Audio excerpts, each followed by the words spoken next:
around 3 o'clock today, that smoke and fire loomed on the horizon behind me. It took more than an hour of work before we finally started to see that smoke dissipate. Now you can see clear skies behind me, but first responders are saying their work is not done yet.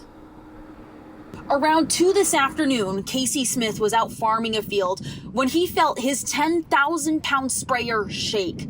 Then he heard a boom and turned to see flames shooting hundreds of feet into the air. You could feel the heat from very far away.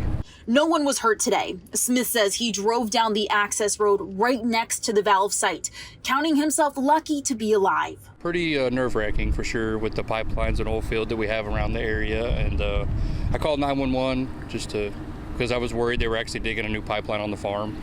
So I was actually worried for those guys, and then called the landowner so that they could get the pipeline people notified.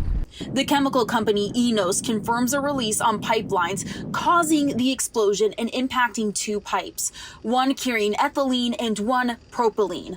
No shelter in place was issued and air quality testing began. Terry Helvinka, the owner of this land, says an explosion like this can be a cause of concern when it comes to chemicals getting in the soil and water.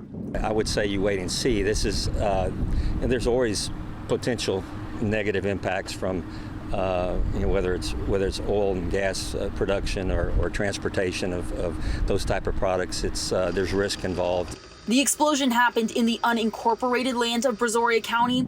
First responders from Hitchcock, Santa Fe, and Alvin were on site. We're told firefighters will stay overnight to monitor the area, and the Texas Commission for Environmental Quality will be on site. INEOS tells us that they cut off the portion of the pipeline that was being impacted, cutting off the fuel to that fire, helping putting it out.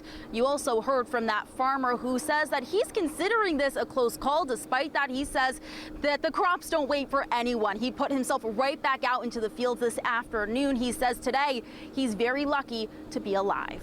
From Brazoria County, I'm Liliana Pearson, ABC 13 Eyewitness News.